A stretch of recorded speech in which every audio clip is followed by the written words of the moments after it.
My girlfriend told me. I don't want drama. I replied, understood. Then I packed my things, left our key on the counter, accepted the job in Texas, and quietly moved on. From a distance, I watched as her graduation fairy tale slowly turned into a tough lesson about respect. I'm Marcus, 26, and until 3 months ago, I was living in a small apartment just outside Atlanta while finishing my master's degree in information systems. I worked part-time in IT support and had a standing offer from a company in Texas that I kept postponing because my girlfriend, Ava, was graduating in the spring and needed stability. Ava is 24.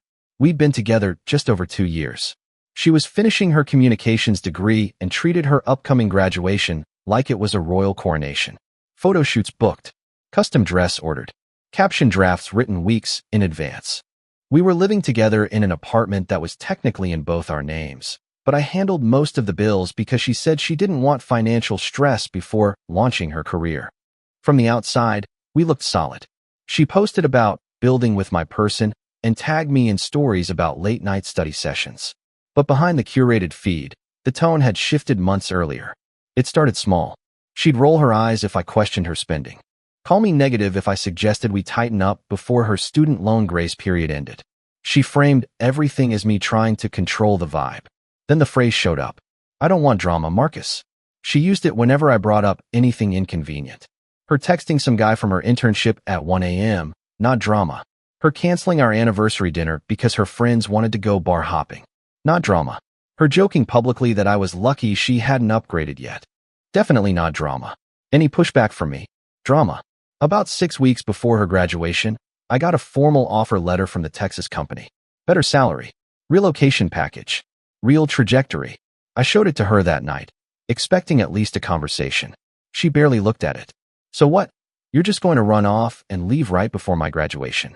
That's messy. I don't want drama. I told her it wasn't running off. It was a career move. She said timing is everything and that if I cared about her, I'd wait until after she was settled. I asked what settled meant. She said she didn't know yet, but she didn't want to deal with long-distance complications during her graduation glow-up.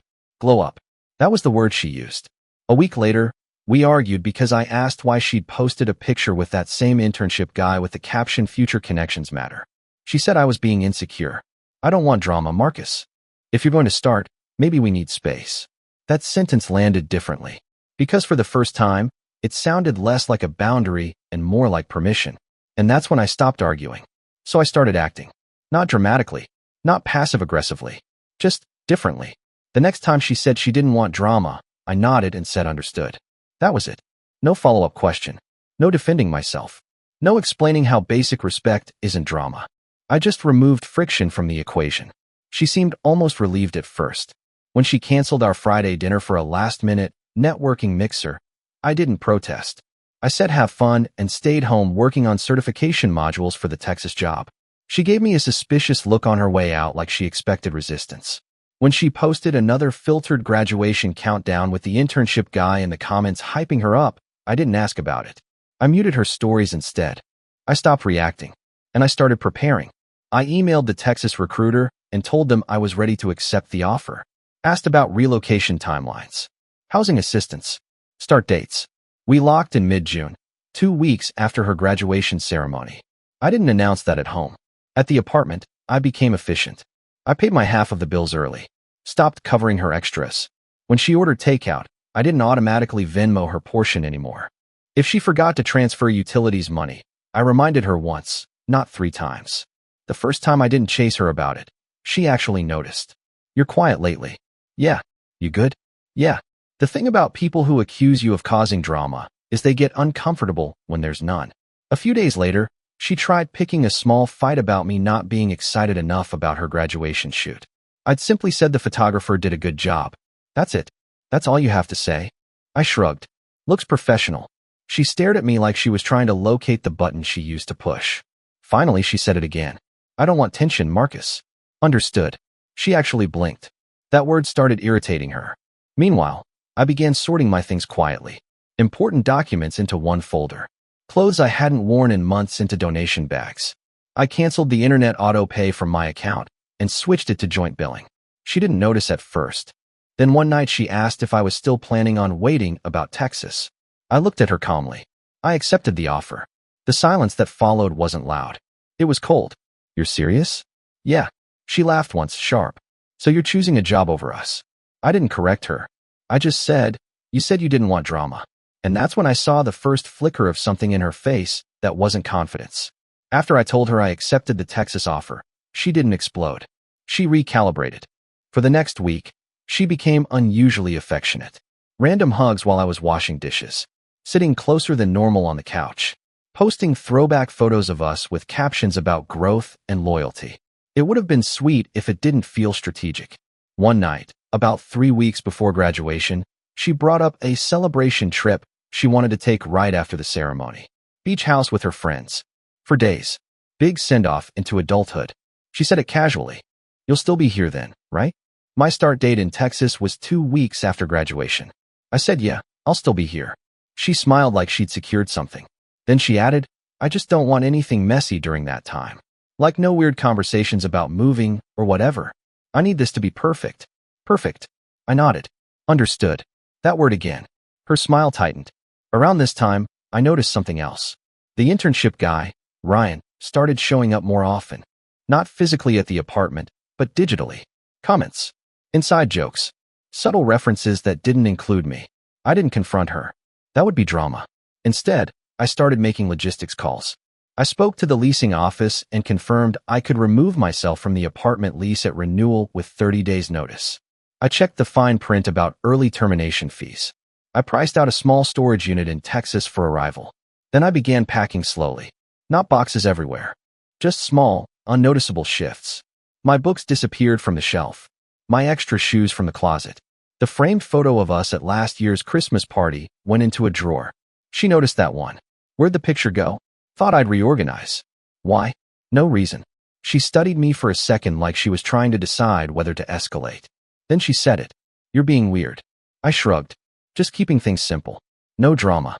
That phrase irritated her more when it came from me. The real turning point happened the week of her graduation rehearsal. She came home late, flushed from excitement, talking about how everything felt aligned. Career prospects. New beginnings. Fresh energy. Then she said something casually, almost offhand. I just need to make sure the right people are around me when I level up. The right people. I asked what that meant. She waved her hand. People who don't complicate things. I nodded slowly. That night, after she fell asleep, I booked my one-way flight to Texas for the Monday after her beach trip. And I decided I wouldn't announce it. Graduation week arrived like it was a movie premiere. Her dress was laid out on the bed days in advance. Nails done. Hair appointment booked. Photographer confirmed. She was glowing, I'll give her that. Not because of me. Because of the image she was stepping into. I stayed steady. I helped steam the dress. Drove her to rehearsal. Took photos when she asked. Smiled when her family hugged me and said how proud they were of you too. That word felt like a technicality. The night before the ceremony, she sat on the edge of the bed scrolling through comments on her graduation post. Ryan had commented something about on to bigger stages. She liked it immediately. Then she turned to me. Promise me you won't do anything weird tomorrow. Weird how? Like, no heavy talks. No emotional stuff. I just want clean energy. No drama. Understood. She exhaled like I'd just signed a contract. The ceremony itself was predictable. Caps in the air. Speeches about the future. Endless pictures. I stood next to her in most of them. Held her flowers. Carried her extra shoes. I played my role perfectly. At dinner afterward, her friends toasted to new chapters. One of them joked about who would be around for the next phase. Ava laughed and said, we'll see who survives it. She squeezed my hand when she said it, but didn't look at me. I didn't squeeze back. The next morning, she left for the beach house trip with her friends. I helped load her suitcase into her car. She kissed me lightly and said, don't overthink things while I'm gone. I said I won't. As soon as she drove off, I went upstairs and started packing for real. Not angrily. Not in a rush. Just efficiently. Clothes folded into 2 large suitcases. Important documents into my carry-on. Laptop. Hard drives. Certifications. Passport. I left the shared furniture alone. The couch. The table. The TV. She cared about aesthetic. I cared about mobility. By Sunday night, almost everything that belonged to me was gone except for a few basics, so the apartment wouldn't look hollow if she came home early.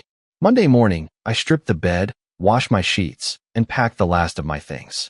Then I took my copy of the key off the ring, placed it neatly on the kitchen counter. No note, no explanation. I locked the door behind me and left for the airport. She didn't notice until Wednesday. She texted me Wednesday afternoon. Hey, did you move your stuff? I was already in Texas, sitting in a temporary corporate apartment that smelled like new carpet and fresh paint. I replied 3 hours later. Yeah, that was it. 5 minutes passed. What do you mean, yeah? I mean, I moved. She called immediately. I let it ring once before answering. Marcus, what is this? I told her calmly that my start date was this week, and I didn't want to create drama during her graduation glow-up. There was silence on the other end. You couldn't even tell me? You asked for clean energy. That irritated her. Don't twist my words. That's not what I meant. I didn't argue. I just said I figured space was better than tension. She exhaled sharply. So that's it. You just leave while I'm gone. You said you didn't want heavy conversations. Another pause. Are you breaking up with me? I thought about that for a second. I said I wasn't doing anything dramatic. I accepted a job and relocated. That's all. She didn't like the absence of a fight. You could hear it in her breathing. This is childish, Marcus. I said I wasn't trying to win anything. I was just aligning my actions with what she'd been asking for. She laughed once, but it wasn't confident. So I come home to an empty apartment and a key on the counter. I said I left the shared items. The lease was still active through the term. Rent for the month was already paid. She switched angles. People are going to ask where you are. Tell them I moved for work. You're making me look stupid. I didn't respond to that, because what she meant was I'd stepped out of the frame without warning. That evening she posted a graduation recap photo dump. No mention of me. No tag. Just captions about independence and stepping into her power. Ryan commented within minutes. Proud of you. I muted the thread and went to bed early. The next day, she texted again. Are we done? I typed slowly. You said you don't want drama. And for the first time in 2 years, I meant it exactly how it sounded. Her last message sat on my screen for a full minute. Are we done? I stared at it longer than I expected to. Not because I didn't know the answer. Because I knew what she was really asking. She wasn't asking if the relationship was over. She was asking if she still had access to me. Access to the reassurance. Access to the option. Access to the safety net she assumed would always be there. I typed back one line. I think we already were. 3 dots appeared immediately. So that's it. 2 years, and you just ghost? I didn't respond. She sent another. You're proving me right about you being dramatic. That one almost made me laugh. I'd packed quietly, paid my portion, left the key neatly on the counter. No yelling. No cheating accusations. No public callouts. If that was drama, then she needed a dictionary. Another message came through. Ryan says this is manipulative behavior, by the way. That was the moment clarity solidified. Ryan says, not I feel, not I think. Ryan says, I felt something shift completely inside me. Not anger, just detachment. I opened our message thread, scrolled back once, and realized how many of my replies over the past year were explanations. Defenses. Justifications. This time I didn't explain. I blocked her number. Then Instagram. Then Snapchat. Muted her email just in case. Not out of spite. Out of finality. I didn't announce it. I didn't send a last paragraph. I didn't give a speech about respect. I just removed the line of access. For the first time in years, my phone was quiet in a way that didn't feel tense. 2 days later, a mutual friend texted me. Yo, Ava's kind of spiraling. What happened? I kept it simple. Moved for work. Keeping things clean. Apparently, she'd posted a vague story about betrayal and men who can't handle strong women. Then she deleted it. Then reposted graduation photos again like nothing happened. From a distance, I watched the narrative trying to reshape itself without me in it. But something about it wasn't landing the same. And the real lesson didn't show up immediately. It unfolded slowly. For the first 2 weeks after I blocked her, nothing dramatic happened. No fake accounts trying to follow me. No late-night calls from unknown numbers. No public meltdown. Just silence. And that silence did something interesting.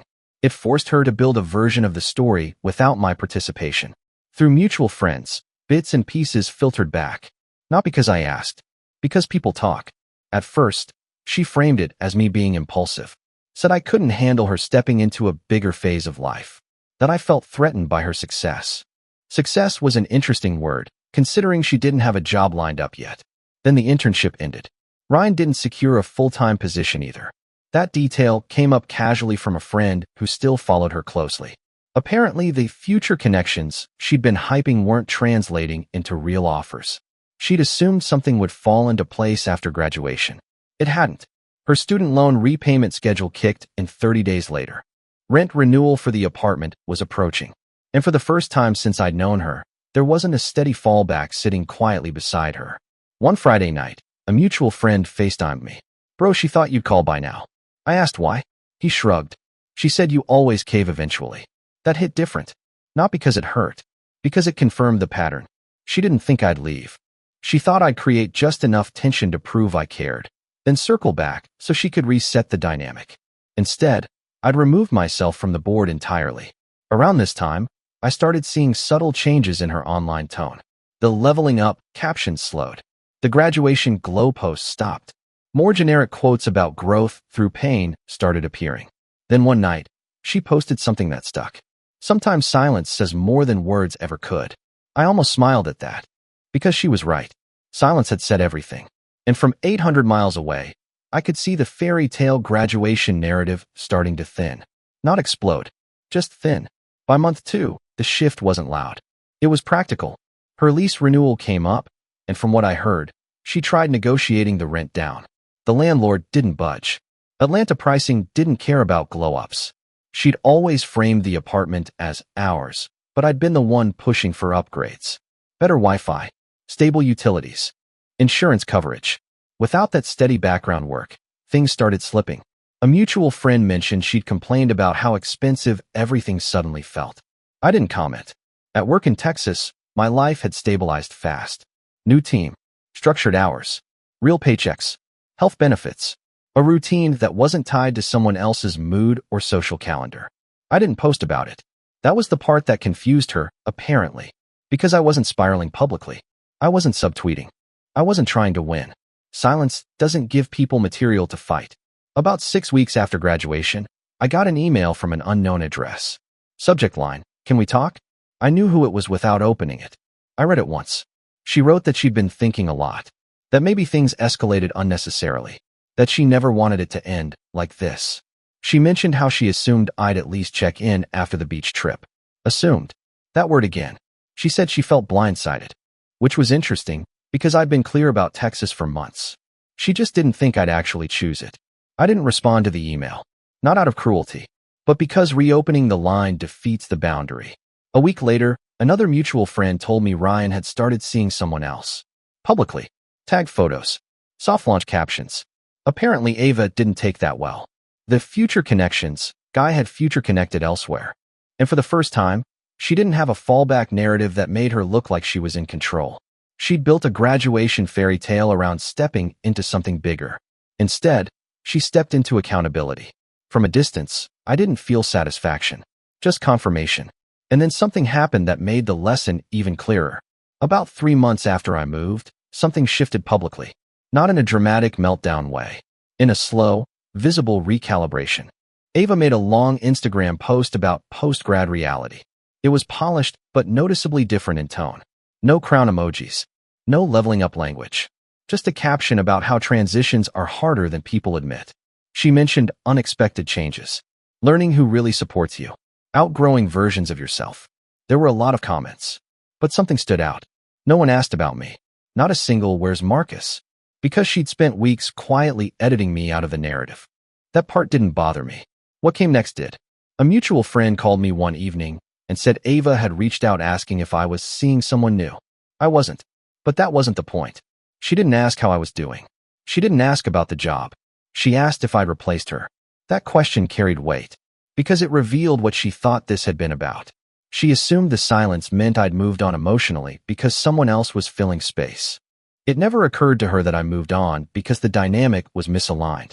A week later, she posted another story. This one less composed. Dating in your 20s is wild. People say forever and then disappear. Disappear. That word made it clear. In her version, I vanished. In reality, I'd communicated for months. She just categorized everything inconvenient as drama. The most telling update came through a friend who still worked at the company where she interned. Apparently, she'd tried leveraging connections to secure a role there post-graduation. They passed. Ryan had recommended someone else. From what I heard, that stung. Because the fairy tale wasn't just about me staying. It was about everything lining up effortlessly. And when it didn't, there was no one nearby to absorb the friction. From Texas, I watched quietly, not checking her page daily, not obsessing, just occasionally hearing updates like weather reports from a city I used to live in. And then, about 4 months after graduation, she did something that closed the loop completely. About 4 months after graduation, she reached out one last time.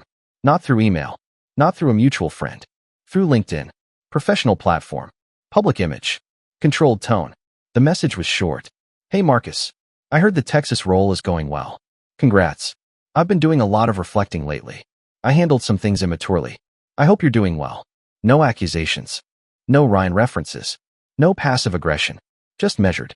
I read it twice. Not because I didn't understand it. Because I understood it perfectly.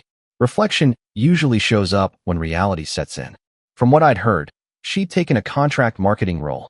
Not glamorous. Not the dream offer she expected to land right out of graduation. The apartment had been downsized to a cheaper complex across town. The friend group from the beach trip had already started scattering. Fairy tales are easy when someone else absorbs the cost of friction. Harder when you're the one signing the lease and answering the calls. I didn't respond to her LinkedIn message. Not out of bitterness, but because closure doesn't require dialogue when the lesson is already learned. Later that week, I got promoted into a project lead position. Nothing flashy, just earned, structured, steady. I didn't post about it. That was the final difference between us. She curated moments. I built foundations. Looking back, when she said she didn't want drama, she meant she didn't want accountability. She didn't want to negotiate boundaries. She wanted everything smooth without adjusting her behavior. So I gave her exactly what she asked for. No drama, no fight, no scene, just absence. She wanted her graduation to feel like the start of something elevated. Instead, it became the first time she had to stand without a quiet safety net behind her. From a distance, I don't feel resentment. I feel clarity. Sometimes the most dramatic move is doing nothing loud at all. She didn't want drama. Understood. And that was the end of it.